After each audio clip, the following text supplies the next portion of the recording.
Olá, mitológicos e mitológicas do Brasil e do mundo, eu sou o Shep e sejam bem-vindos ao Quebrando o Gesso, meu quadro aqui no YouTube onde a gente vai justamente desmistificar alguns assuntos, esclarecer algumas dúvidas e principalmente dar argumentos e fatos para vocês aí do lado junto comigo pensarem, julgarem e decidirem acerca de assuntos que não são tão claros ou que são muito confusos para a comunidade porque falta embasamento, falta esclarecimento. Então, no dia de hoje, no vídeo de hoje, a gente vai discutir um tema que já existe no LoL aí desde 2014 e vem sendo sempre alvo de muita discussão e muito debate, que é a política anti-aliciamento, ou melhor, mais conhecido como anti-poaching. Vem com a gente.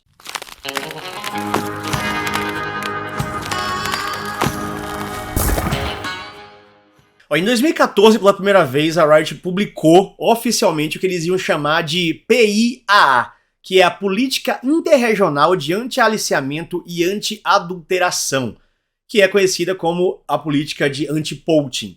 E para você que não sabe o que é o poaching ou é anti-poaching, que é isso, chefe? Eu nunca escutei falar nada sobre isso. Basicamente, falando do jeito mais simples possível, é a política da Riot que não permite que um time fale diretamente com um jogador de outro time sem antes falar com o time para contratação. Nenhum jogador de um time possa falar com outra org que não seja dele diretamente. Vou dar um exemplo mais claro para talvez ficar mais simples de vocês entenderem. A PEN, por exemplo, não pode chegar hoje diretamente em cima do Titã para contratar ele pela equipe da Red sem falar com a Red primeiro. Se ele, a equipe da PEN, qualquer membro da PEN, seja dono, técnico, jogador, qualquer pessoa que trabalhe para a equipe da PEN ou qualquer outro time que queira contratar o Titã, hoje em dia ele tem que falar primeiro com a Red, pedir autorização para a equipe da Red, e a Red autorizando, eles fazem um contato, muitas vezes não direto com o jogador, mas sim através da equipe. E a mesma coisa também serve. Se o Titã algum dia quiser sair da equipe da Red,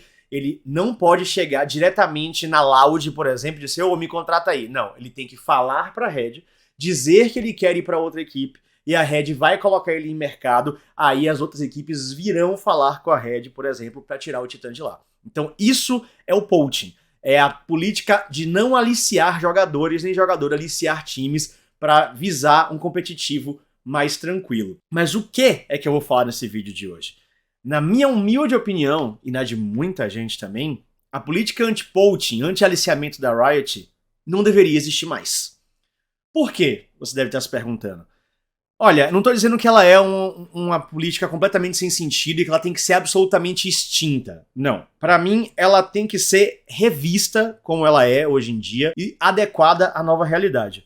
Porque quando ela foi criada lá em 2014, a grande ideia da política anti-aliciamento, anti-poaching, era preservar a liga, a integridade competitiva e os times também, as organizações. Tanto que eu vou ler aqui para vocês aqui agora um trecho do documento original publicado pela Riot.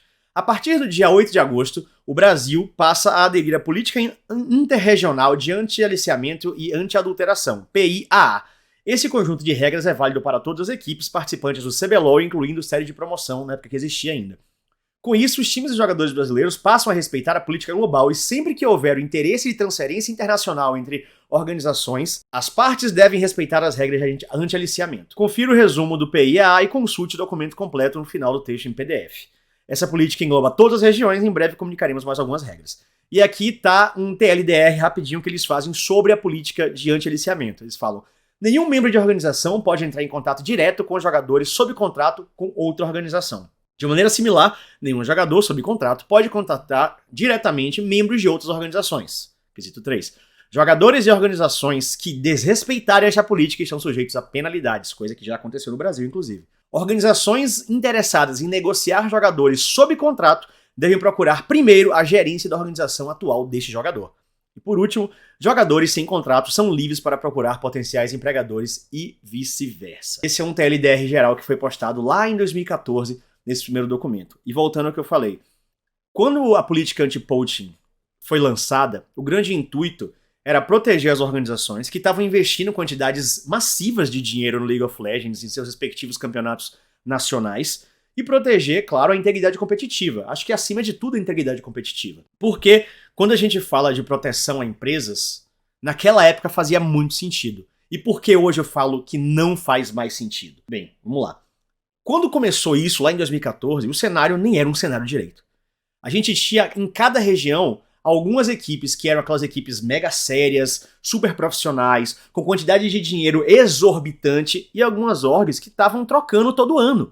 Porque eles estavam ali tentando viver um sonho. Era uma pessoa que tinha investido, conseguiu uma vaga, subiu pro circuito, e aí foi pra liga principal, depois caiu de novo. Então, quando a gente fala de uma política anti-aliciamento nessa época de 2014 pra frente, você estava falando numa época onde algumas equipes simplesmente não podiam competir.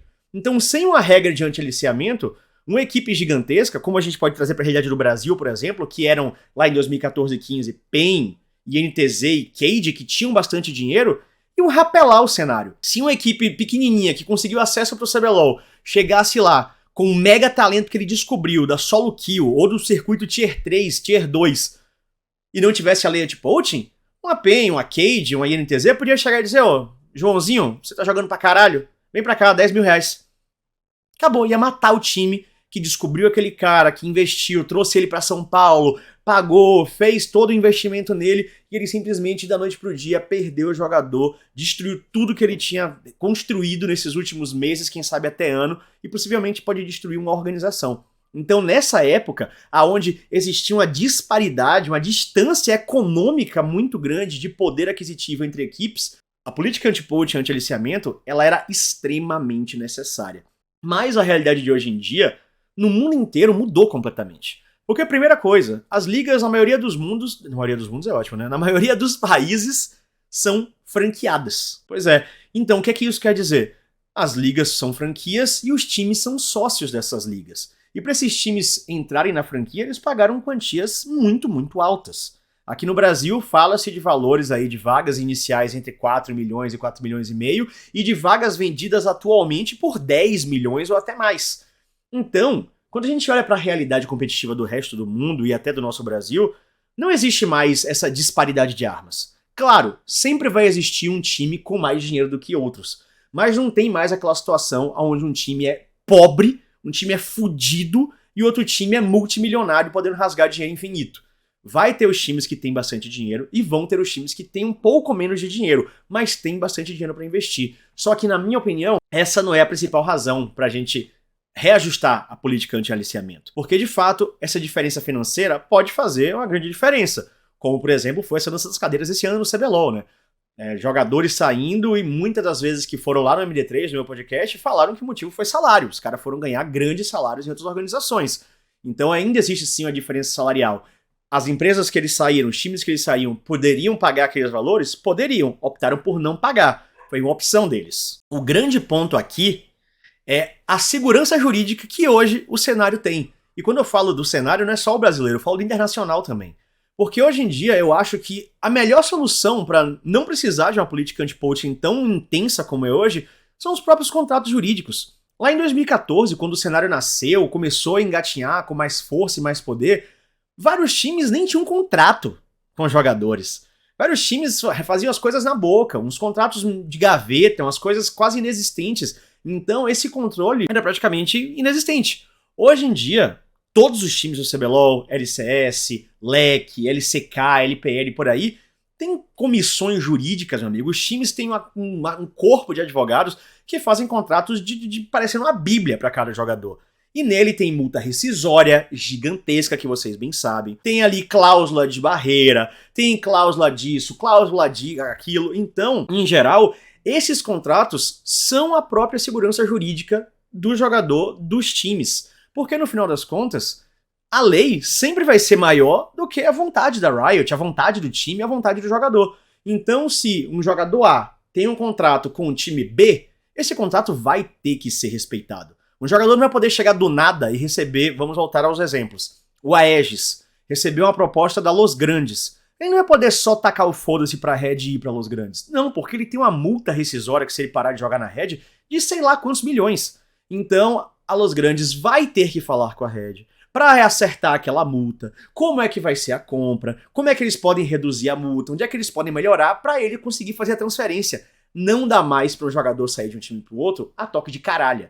Não existe mais isso, porque agora todos os jogadores de todas as ligas têm contratos extremamente bem feitos e bem fundados, muito para beneficiar os times. né? Afinal de contas, é o empregador que quase sempre, na maioria das vezes, 99% das vezes, sai beneficiado nesse tipo de contratos. Falando isso, tem que extinguir a política anti-poaching? Não. Eu acho que ela tem que mudar. Por que não tem que extinguir? Só por um quesito.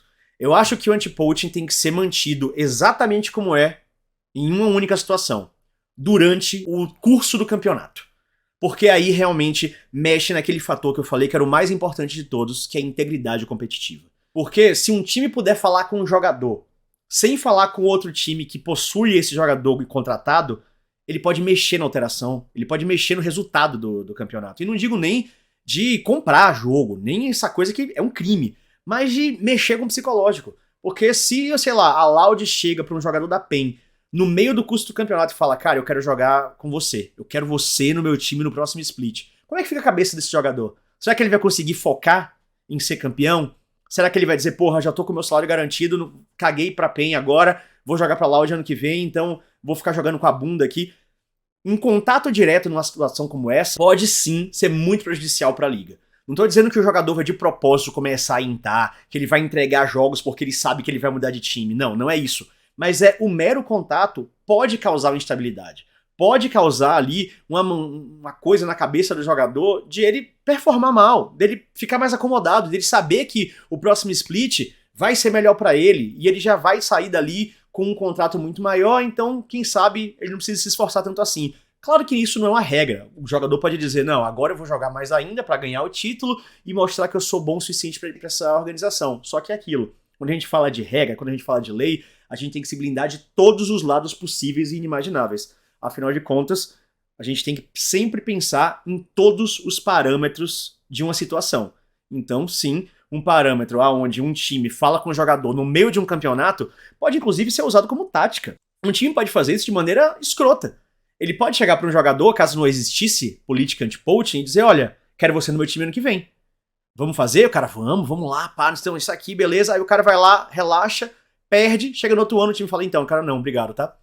Era só, tava sondando, não é importante pra mim, não quero mais. E aí aquele cara jogou mal no ano passado, teve ali o seu jogo relaxado porque ele sabia que o seu futuro estava garantido, não vai pro time novo e talvez o time atual dele não queira mais ele também. Então, no final das contas, isso pode ser muito prejudicial pro próprio jogador. Então, isso tem que ser muito bem pensado. Então, durante a constância do campeonato, pra mim, a lei e a política anti-poaching da Riot ainda tem que permanecer, mas somente nesses casos. Por quê? Hoje em dia, como eu falei, os próprios contratos regulam o anti-poaching. Não dá pra uma pessoa sair de um time sem acertar com outro, porque senão vai pagar uma multa multimilionária. Isso é fato. O grande ponto aqui é pensar nos jogadores. Porque quando a política anti-poaching foi feita lá em 2014, ela foi feita, pelo menos na minha visão, principalmente com a visão além de caster, que eu sou há 10 anos, mas de advogado também, né, onde eu me formei, passei na OAB, exerci durante muitos anos a advocacia antes de virar narrador. A política anti-poaching, ela tem como grandes alvos de benefício a integridade competitiva, a liga e os times, mas não os jogadores. Os jogadores, que são o elo mais fraco nessa disputa, eles são amplamente prejudicados pelo anti-poaching. Porque muitas das vezes, e vocês sabem de casos assim, times quiseram entrar em contato com algum jogador, falaram com o time possuidor do passe daquele jogador e o time não repassou. Isso aconteceu várias vezes aqui no Brasil, diversas vezes, tanto de times internacionais quanto de times nacionais querendo o jogador. Então, o jogador nem soube que um time queria ele com um valor maior de mercado, muitas vezes, podendo mudar a vida dele para sempre, e o time que estava com contato com ele simplesmente não falou. E isso por si só já prejudica muito a vida do jogador profissional. Além disso, eu acho, na minha visão, que é necessário e que é positivo o jogador ir ao mercado. Numa política anti-poaching que vai ser vigente somente durante o campeonato, assim que o campeonato acaba, o jogador fala, beleza, eu ainda tenho um contrato com minha equipe até 2025, mas eu quero saber como é que tá a minha realidade. Aí ele chega e fala, mercado, venham falar comigo. Aí meu salário como jogador, sei lá, na PEN é 15 mil. Aí vem a NTZ e fala, ó, pago 16. Aí vem a Red e fala, ó, pago 20.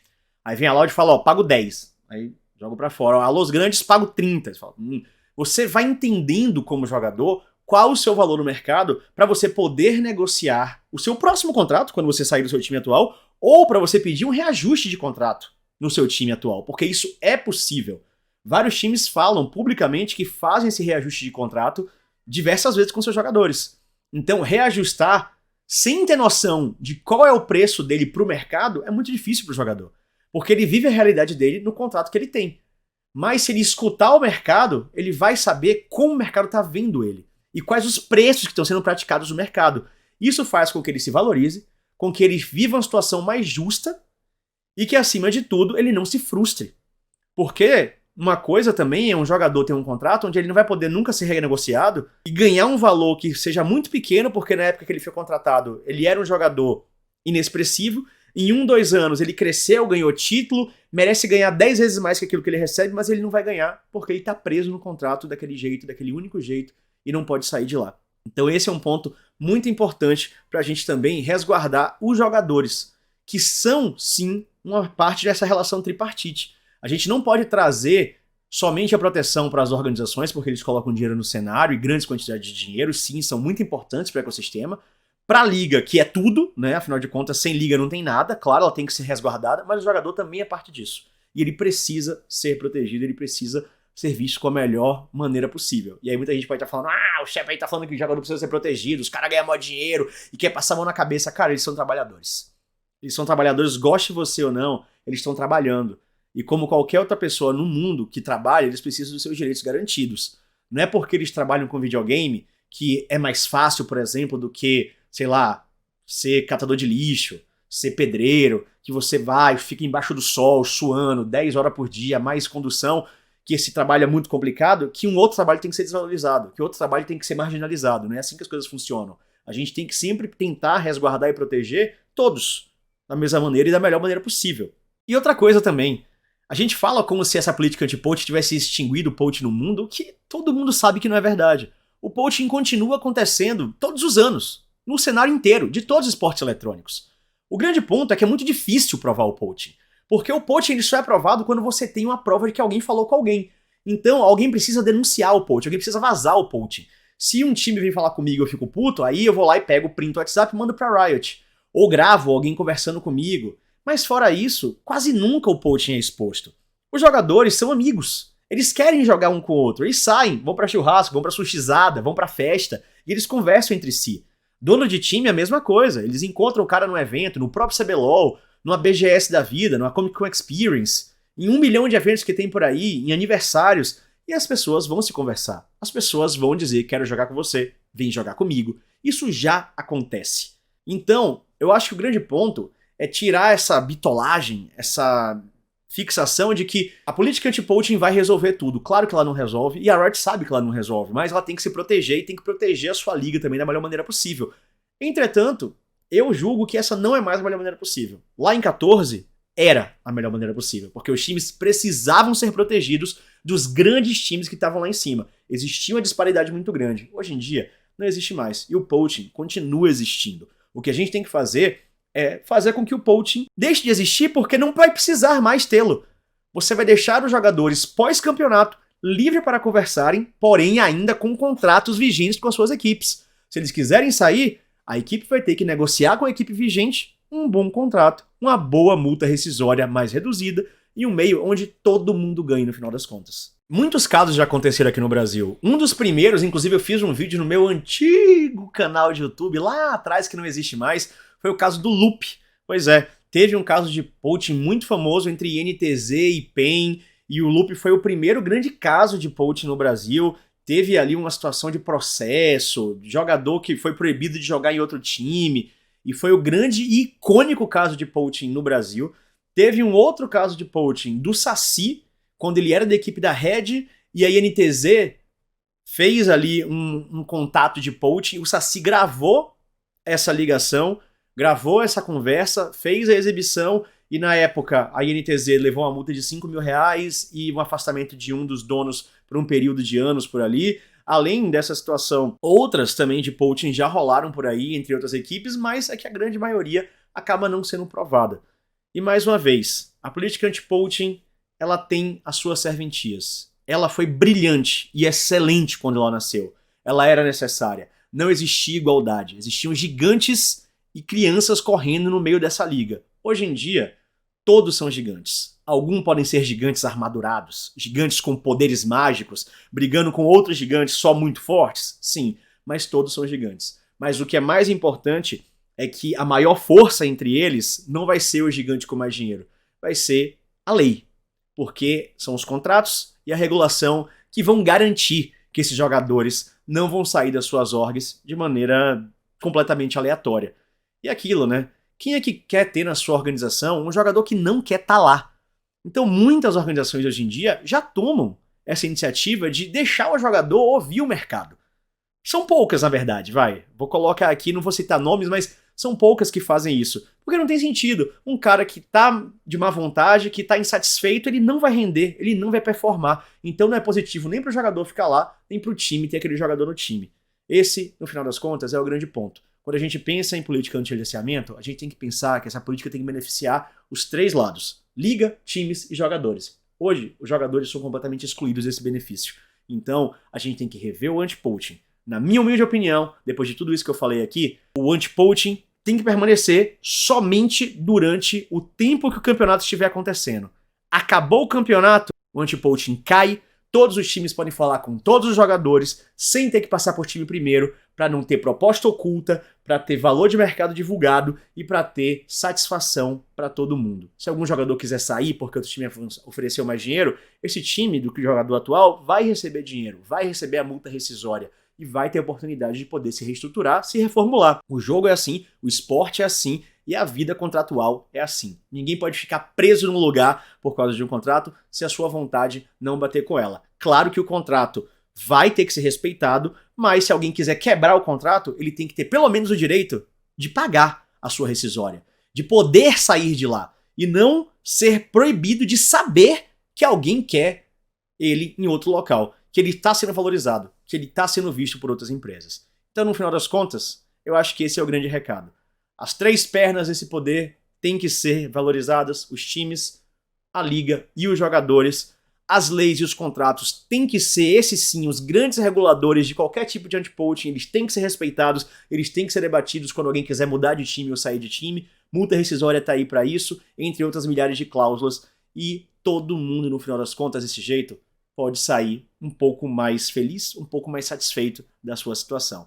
Pelo menos essa é a minha visão. E a sua? Depois desse bate-papo aqui, deixa aqui embaixo nos comentários o que é que vocês acham dessa política anti-aliciamento do jeito que ela é hoje em dia, com proibição total, se você acha que ela devia ser completamente extinta, que pode falar no meio do campeonato e foda-se, ou que realmente é o melhor jeito é respeita o campeonato, depois do campeonato você pode falar com todo mundo. Ou se tiver outra ideia, fala também. E além disso, manda aqui nos comentários uma sugestão para o próximo tema do nosso Quebrando Gesso. Afinal de contas, eu quero tirar as dúvidas de vocês. Não adianta só ficar escolhendo tema sozinho por aqui, porque essa não é a realidade aqui do canal. Beleza? Então, deixa o seu like, se inscreve, ajuda a gente aqui a chegar mais longe, por favor. Assina aí o canal.